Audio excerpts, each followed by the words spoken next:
Hi friends, ಎಲ್ಲರಿಗೂ ನಮಸ್ಕಾರ. ಕರ್ನಾಟಕದ ಪ್ರಮುಖ ನದಿಗಳು, ಉಗಮಸ್ಥಾನ ಮತ್ತು ಕರ್ನಾಟಕದಲ್ಲಿ ಹರಿಯುವ ಉದ್ದ ಮತ್ತು ಪ್ರಮುಖ ಉಪನದಿಗಳ ಬಗ್ಗೆ ತಿಳಿದುಕೊಳ್ಳೋಣ. ನಮ್ಮ ಕರ್ನಾಟಕದಲ್ಲಿ ಹರಿಯುವ ನದಿ ಯಾವುದಪ್ಪ ಅಂದರೆ ಕೃಷ್ಣಾ ನದಿ. ಈ ನದಿಯ ಉಗಮಸ್ಥಾನ ಎಲ್ಲಿಯಪ್ಪ ಅಂದರೆ ಮಹಾರಾಷ್ಟ್ರದ ಮಹಾಬಲೇಶ್ವರ ಎಂಬಲ್ಲಿ ಉಗಮವಾಗುತ್ತದೆ. ಇದು ಕರ್ನಾಟಕದಲ್ಲಿ 483 ಕಿಲೋಮೀಟರ್ ಉದ್ದ ಹರಿಯುತ್ತದೆ. ಇದು ಕರ್ನಾಟಕದಲ್ಲಿ ಹರಿಯುವ ಅತಿ ಉದ್ದವಾದ ನದಿ ಅಂತ ಕೂಡ ನಾವು ಹೇಳಲಾಗುತ್ತದೆ. ಈ ಕೃಷ್ಣಾ ನದಿಯ ಉಪನದಿಗಳು ಯಾವುವಪ್ಪ ಅಂದರೆ ತುಂಗಭದ್ರಾ, ಘಟಪ್ರಭಾ, ಮಲಪ್ರಭಾ ಮತ್ತು ಭೀಮನದಿ. ಇವು ಕೃಷ್ಣಾ ನದಿಯ ಉಪನದಿಗಳು. ಕಾವೇರಿ ನದಿ, ಈ ನದಿಯು ದಕ್ಷಿಣ ಭಾರತದ ಜೀವನದಿ ಅಂತ ಕೂಡ ಕರಿತೀವಿ. ಇದು ಕರ್ನಾಟಕದಲ್ಲಿ ಎಲ್ಲಿ ಉಗಮವಾಗುತ್ತಪ್ಪ ಅಂದರೆ ಕೊಡಗು ಜಿಲ್ಲೆಯ ತಲಕಾವೇರಿ ಎಂಬಲ್ಲಿ ಕಾವೇರಿ ನದಿ ಉಗಮವಾಗುತ್ತದೆ. ಕರ್ನಾಟಕದಲ್ಲಿ ಇದು ಎಷ್ಟು ಕಿಲೋಮೀಟರ್ ಉದ್ದ ಹರಿಯುತ್ತಪ್ಪ ಅಂದರೆ 320 ಕಿಲೋಮೀಟರ್ ಉದ್ದ ಕರ್ನಾಟಕದಲ್ಲಿ ಹರಿಯುತ್ತದೆ. ಈ ಕಾವೇರಿ ನದಿಯ ಉಪನದಿಗಳು ಯಾವುವಪ್ಪ ಅಂದರೆ ಹೇಮಾವತಿ, ಹಾರಂಗಿ, ಕಬಿನಿ ಮತ್ತು ಅರ್ಕಾವತಿ. ಇವು ಕಾವೇರಿ ನದಿಯ ಉಪನದಿಗಳು. ತುಂಗಭದ್ರಾ ನದಿ, ಈ ತುಂಗಭದ್ರಾ ನದಿಯು ಎಲ್ಲಿ ಉಗಮವಾಗುತ್ತದಪ್ಪ ಅಂದರೆ ಗಂಗಾ ಮೂಲ ಎಂಬಲ್ಲಿ ಉಗಮವಾಗುತ್ತದೆ. ಇವು ತುಂಗ ಮತ್ತು ಭದ್ರಾ ಎರಡು ನದಿಗಳು ಸಂಗಮವಾಗಿ ತುಂಗಭದ್ರಾ ಎಂದು ಹೆಸರು ಮೂಡಿಬಂದಿದೆ.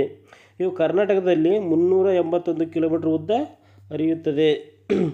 ಇದರ ಪ್ರಮುಖ ನದಿಗಳು, ಉಪನದಿಗಳು ಯಾವಪ್ಪ ಅಂದರೆ ಕುಮದ್ವತಿ, ವರದಾ, ಹಗರಿ. ಇವು ತುಂಗಭದ್ರಾ ನದಿಯ ಉಪನದಿಗಳು. ಈ ತುಂಗಭದ್ರಾ ನದಿಯ ದಂಡದಲ್ಲಿ ವಿಜಯನಗರ ಸಾಮ್ರಾಜ್ಯ ಸ್ಥಾಪನೆಯಾಗಿದೆ. ಘಟಪ್ರಭಾ ಮತ್ತು ಮಲಪ್ರಭಾ ನದಿಗಳು, ಈ ಘಟಪ್ರಭಾ ನದಿಯು ಬೆಳಗಾವಿ ಜಿಲ್ಲೆಯ ಆಂಬೋಲಿ ಘಾಟ್ ಎಂಬಲ್ಲಿ ಉಗಮವಾಗಿದೆ. ಇದು ಕರ್ನಾಟಕದಲ್ಲಿ ಎಷ್ಟು ಉದ್ದ ಹರಿಯುತ್ತದಪ್ಪ ಅಂದರೆ 216 ಕಿಲೋಮೀಟರ್ ಉದ್ದ ಕರ್ನಾಟಕದಲ್ಲಿ ಹರಿಯುತ್ತದೆ. ಇದರ ಉಪನದಿಗಳು ಯಾವುವಪ್ಪ ಅಂದರೆ ಹಿರಣ್ಯಕೇಶಿ ಮತ್ತು ಮಾರ್ಕಂಡೇಯ. ಇವು ಘಟಪ್ರಭಾ ನದಿಯ ಉಪನದಿಗಳು. ಈ ಮಲಪ್ರಭಾ ನದಿಯು ಬೆಳಗಾವಿ ಜಿಲ್ಲೆಯ ಕಣಕುಂಬಿ ಎಂಬಲ್ಲಿ ಉಗಮವಾಗುತ್ತದೆ. ಇದು ಕರ್ನಾಟಕದಲ್ಲಿ ಎಷ್ಟು ಉದ್ದ ಹರಿಯುತ್ತದಪ್ಪ ಅಂದರೆ 304 ಕಿಲೋಮೀಟರ್ ಉದ್ದ ಹರಿಯುತ್ತದೆ. ಇದರ ಉಪನದಿಗಳು ಯಾವಪ್ಪ ಅಂದರೆ ಬೆಣ್ಣೆಹಳ್ಳ ಮತ್ತು ತುಪ್ಪರಿಹಳ್ಳ. ಇವು ಮಲಪ್ರಭಾ ನದಿಯ ಉಪನದಿಗಳು. ಶರಾವತಿ ನದಿ, ಈ ನದಿಯು ಶಿವಮೊಗ್ಗ ಜಿಲ್ಲೆಯ ಅಂಬುತೀರ್ಥ ಎಂಬಲ್ಲಿ ಉಗಮವಾಗುತ್ತದೆ. ಕರ್ನಾಟಕದಲ್ಲಿ ಇದು 128 ಕಿಲೋಮೀಟರ್ ಉದ್ದ ಹರಿಯುತ್ತದೆ. ಇದು ಏನಪ್ಪ ಅಂದರೆ ಇದರ ಉಪನದಿಗಳು ಯಾವಪ್ಪ ಅಂದರೆ ನಂದಿಹೊಳೆ ಮತ್ತು ಹರ್ದಾಳಿ ಹೊಳೆ. ಇವು ಶರಾವತಿ ನದಿಯ ಉಪನದಿಗಳು. ಈ ಶರಾವತಿ ನದಿಗೆ ನಮ್ಮ ಕರ್ನಾಟಕದಲ್ಲಿ ಪ್ರಸಿದ್ಧವಾದಂಥ ಜೋಗ ಜಲಪಾತ ಕೂಡ ಈ ಶರಾವತಿ ನದಿಯಿಂದ ಉಗಮವಾಗುತ್ತದೆ. ನೇತ್ರಾವತಿ ಮತ್ತು ಕಾಳಿ ನದಿ, ಈ ನೇತ್ರಾವತಿ ನದಿಯು ಚಿಕ್ಕಮಗಳೂರು ಜಿಲ್ಲೆಯ ಬಲ್ಲಾಳರಾಯನದುರ್ಗ ಎಂಬಲ್ಲಿ ಉಗಮವಾಗುತ್ತದೆ. ಇದು ಕರ್ನಾಟಕದಲ್ಲಿ ಎಷ್ಟು ಕಿಲೋಮೀಟರ್ ಉದ್ದ ಹರಿಯುತ್ತದೆಪ್ಪ ಅಂದರೆ 96 ಕಿಲೋಮೀಟರ್ ಉದ್ದ ಕರ್ನಾಟಕದಲ್ಲಿ ಹರಿಯುತ್ತದೆ.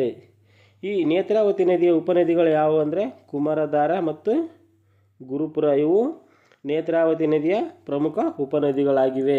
ಅದೇ ರೀತಿ ಈ ಕಾಳಿ ನದಿ, ಈ ಕಾಳಿ ನದಿಯು ಕೂಡ ಉತ್ತರ ಕನ್ನಡ ಜಿಲ್ಲೆಯ ಡಿಗ್ಗಿ ಘಾಟ್ ಎಂಬಲ್ಲಿ ಉಗಮವಾಗುತ್ತದೆ. ಇದು ಕರ್ನಾಟಕದಲ್ಲಿ ಎಷ್ಟು ಕಿಲೋಮೀಟರ್ ಉದ್ದ ಹರಿಯುತ್ತಪ್ಪ ಅಂದರೆ 184 ಕಿಲೋಮೀಟರ್ ಉದ್ದ ಕರ್ನಾಟಕದಲ್ಲಿ ಹರಿಯುತ್ತದೆ. ಮತ್ತು ಇದಕ್ಕೆ ಇನ್ನೊಂದು ಏನಪ್ಪ ಅಂದರೆ ಕಾಳಿ ನದಿಯು ಪಶ್ಚಿಮಕ್ಕೆ ಹರಿಯುವ ನದಿ ಎಂದು ಕೂಡ ಕರೆಯುತ್ತಾರೆ.